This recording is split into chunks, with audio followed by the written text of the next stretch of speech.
പ്രകൃതിയെ നിരീക്ഷിച്ചാൽ എല്ലാം അതിൻ്റേതായ നിയമങ്ങൾ പാലിക്കുന്നു. ഒരു വ്യക്തിയുടെ എനർജി ലെവൽ ഉയരുന്നതിനനുസരിച്ച് അവരുടെ ആരോഗ്യം, സന്തോഷം, മൊത്തത്തിലുള്ള ആത്മവിശ്വാസം ഇവയെല്ലാം കൂടുന്നതായി കാണാം.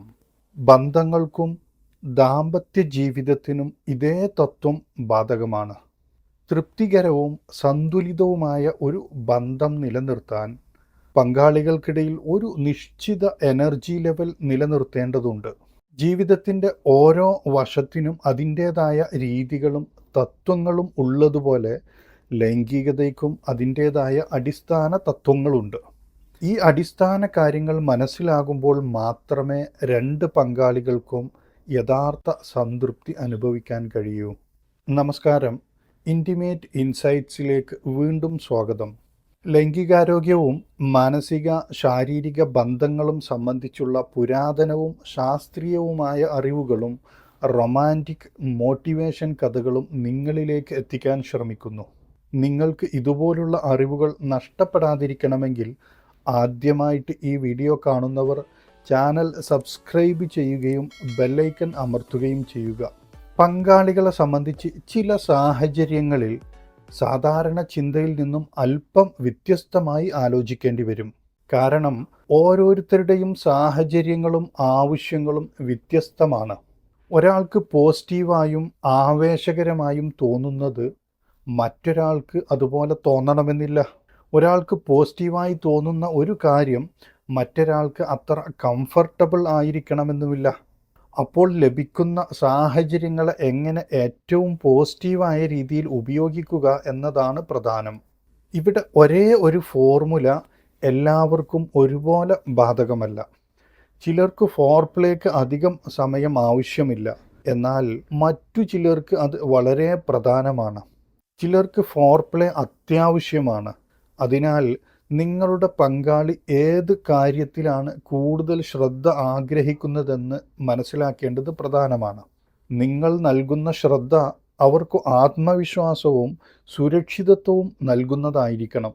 അതേസമയം നിങ്ങളുടെ പങ്കാളി ഏത് തരത്തിലുള്ള പ്രവർത്തനങ്ങളോ ഉത്തേജനമോ ആണ് ഏറ്റവും ഇഷ്ടപ്പെടുന്നതെന്ന് മനസ്സിലാക്കുന്നതും ഒരുപോലെ പ്രധാനമാണ്. ഓരോ വ്യക്തിയെയും അവരെ വേഗത്തിൽ ഉത്തേജിപ്പിക്കുന്ന ചില രീതികളുണ്ട്. അവരുടെ പ്രതികരണങ്ങളിലൂടെ, ശബ്ദങ്ങളിലൂടെ, ശരീരഭാഷയിലൂടെ ഇതെല്ലാം മനസ്സിലാക്കാൻ സാധിക്കും. കാരണം ശീലങ്ങൾ, ഫാൻറ്റസികൾ, ഭാവന എന്നിവ ഇവിടെ വലിയ പങ്ക് വഹിക്കുന്നു. ചില പങ്കാളികൾക്കിടയിൽ ശാരീരിക ആകർഷണം ആദ്യം വളരെ ശക്തമായിരിക്കില്ല. എന്നാൽ മാനസിക ഭാവനയിലൂടെയും വൈകാരിക ക്രമീകരണത്തിലൂടെയും പങ്കാളികൾക്ക് ഇപ്പോഴും ബന്ധപ്പെടാനും ബന്ധം ആസ്വദിക്കാനും കഴിയും. അവരുടെ മനസ്സിലെ സങ്കല്പങ്ങളിലൂടെ അവർക്ക് അതിന് അഡ്ജസ്റ്റ് ചെയ്യാനും കഴിയും. ചില ആളുകൾക്ക് ഏത് പ്രായത്തിലും ഏത് സാഹചര്യത്തിലും ഇത് ആസ്വദിക്കാനുള്ള കഴിവ് ഉണ്ടാകും. അവരുടെ ലൈഫ് സ്റ്റൈലിൽ തന്നെ ഇതിന് ഒരു പ്രാധാന്യമുണ്ടാകും. ചില ആളുകൾക്ക് സ്വാഭാവികമായും ബന്ധം ആസ്വദിക്കാൻ അനുയോജ്യമായ സാഹചര്യങ്ങൾ എളുപ്പത്തിൽ ലഭിക്കും. മറ്റു ചിലർക്കാകട്ടെ അത്തരം അവസരങ്ങൾ കുറവായിരിക്കും. എന്നാൽ സാഹചര്യങ്ങൾ ഇല്ലെങ്കിലും സ്വന്തം ഉപബോധ മനസ്സിൻ്റെ ശക്തിയിലൂടെ അവ സൃഷ്ടിക്കുന്നവരുമുണ്ട്. ഏതൊരു ബന്ധത്തിലും ഒരാൾക്ക് തൻ്റെ പങ്കാളിയെ ശരിക്കും തൃപ്തിപ്പെടുത്താൻ ആഗ്രഹമുണ്ടെങ്കിൽ അതിനൊപ്പം തന്നെ പ്രവർത്തനവും വേണം. എന്നാൽ ആഗ്രഹം മാത്രം പോരാ, അതുമായി ബന്ധപ്പെട്ട കാര്യങ്ങൾ സ്വയം അനുഭവത്തിലൂടെ പഠിക്കുകയും മനസ്സിലാക്കുകയും വേണം. പുരുഷന്മാരെ സംബന്ധിച്ചിടത്തോളം ലൈംഗികാവയവത്തിലേക്ക് രക്തപ്രവാഹം വർദ്ധിക്കുന്നത് ആത്മവിശ്വാസത്തെയും ലൈംഗിക പ്രകടനത്തെയും നേരിട്ട് ബാധിക്കുന്നു. അതുകൊണ്ടാണ് സ്വന്തം ശരീരത്തെക്കുറിച്ചും ലൈംഗിക പ്രതികരണങ്ങളെക്കുറിച്ചും ബോധവാന്മാരായിരിക്കേണ്ടത് പ്രധാനമായിരിക്കുന്നത്. നിയന്ത്രണം നേടണമെങ്കിൽ അറിവ് അനിവാര്യമാണ്. സ്ത്രീകൾക്കും ഇത് ബാധകമാണ്. സ്ത്രീകളെ സംബന്ധിച്ചും ഇത് വ്യത്യസ്തമല്ല. സ്പർശനം എവിടെയാണ് ഏറ്റവും ഫലപ്രദമെന്നും ഏത് തരത്തിലുള്ള ഉത്തേജനമാണ് അവർക്ക് ഏറ്റവും അനുയോജ്യമെന്നും അവർ മനസ്സിലാക്കേണ്ടതുണ്ട്. അതായത് ഏത് ഭാഗത്താണ് കൂടുതൽ സ്പർശനം ആവശ്യമുള്ളത്, ഏത് രീതിയിലാണ് കൂടുതൽ കംഫർട്ട് അനുഭവപ്പെടുന്നത് എന്നതെല്ലാം അവർ സ്വയം മനസ്സിലാക്കണം. അത് പരസ്പരം തുറന്ന് പങ്കുവെക്കുമ്പോൾ ബന്ധത്തിന് നിരവധി നേട്ടങ്ങൾ നൽകുന്നു. അല്ലെങ്കിൽ ബന്ധത്തിൽ വളരെ പോസിറ്റീവ് മാറ്റങ്ങൾ സംഭവിക്കും.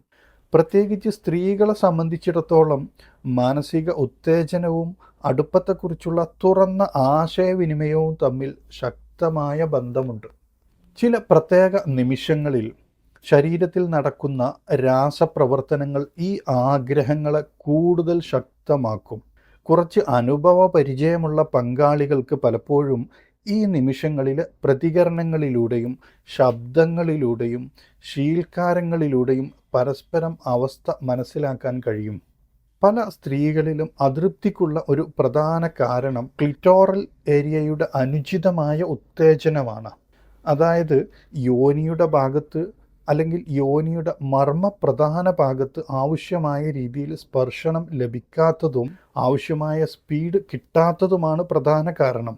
ഒരു സ്ത്രീക്ക് ശരിയായതും തൃപ്തികരവുമായ ഉത്തേജനം അനുഭവപ്പെടുമ്പോൾ അവൾ സ്വാഭാവികമായും അതേ രീതി വീണ്ടും ആവർത്തിക്കാൻ ശ്രമിക്കുന്നു. ഒരിക്കൽ നല്ലൊരു അനുഭവം ലഭിച്ചാൽ അതേ രീതിയിലേക്ക് വീണ്ടും വീണ്ടും ആകർഷണം തോന്നുന്നത് സ്വാഭാവികമാണ്. നമ്മുടെ പല വികാരങ്ങളും, അത് പോസിറ്റീവ് ആയാലും നെഗറ്റീവ് ആയാലും, നിങ്ങളുടെ ശീലങ്ങളുടെ ഭാഗമായിട്ടാണ് രൂപപ്പെടുന്നത്.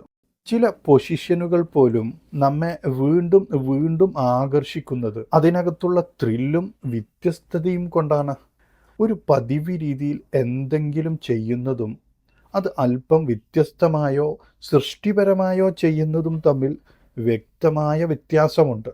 സാധാരണ രീതിയിലും വ്യത്യസ്ത രീതിയിലും ചെയ്യുന്നതിനിടയിൽ വലിയൊരു എക്സൈറ്റ്മെൻറ്റ് വ്യത്യാസമുണ്ട്.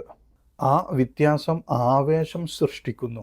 ആത്യന്തികമായി ഒരു വ്യക്തിയുടെ സന്തോഷവും സംതൃപ്തിയും അവർ ഒരു ബന്ധത്തിനുള്ളിൽ അവരുടെ കഴിവുകൾ എത്രത്തോളം നന്നായി ഉപയോഗിക്കുന്നു, അല്ലെങ്കിൽ ഒരു വ്യക്തി തൻ്റെ സാധ്യതകളെ എങ്ങനെ ഉപയോഗപ്പെടുത്തുന്നു എന്നതിനെ ആശ്രയിച്ചിരിക്കുന്നു. ഇന്നത്തെ വീഡിയോയിലെ വിവരങ്ങൾ നിങ്ങൾക്ക് ഇഷ്ടമായെങ്കിൽ ഈ വീഡിയോ ലൈക്ക് ചെയ്യാനും ഹൈപ്പ് ചെയ്യാനും ഷെയർ ചെയ്യാനും മറക്കരുത്. ഒരുപാട് ആളുകൾ ലൈക്ക് ചെയ്യുമ്പോഴും ഹൈപ്പ് ചെയ്യാൻ മറക്കുന്നുണ്ട്, അല്ലെങ്കിൽ പലർക്കും അറിയില്ല. നിങ്ങൾ ഹൈപ്പ് ചെയ്യുന്നതാണ് ഈ വീഡിയോ പ്രോത്സാഹിപ്പിക്കാനും ഒരുപാട് പേരിലേക്ക് എത്താനുമുള്ള ഏക വഴി. കമൻറ്റ് ചെയ്യുന്നതിൻ്റെ അടുത്ത് ഒന്ന് ഇടത്തോട്ട് നീക്കിയാൽ ഈ ഹൈപ്പ് ബട്ടൺ കാണാം.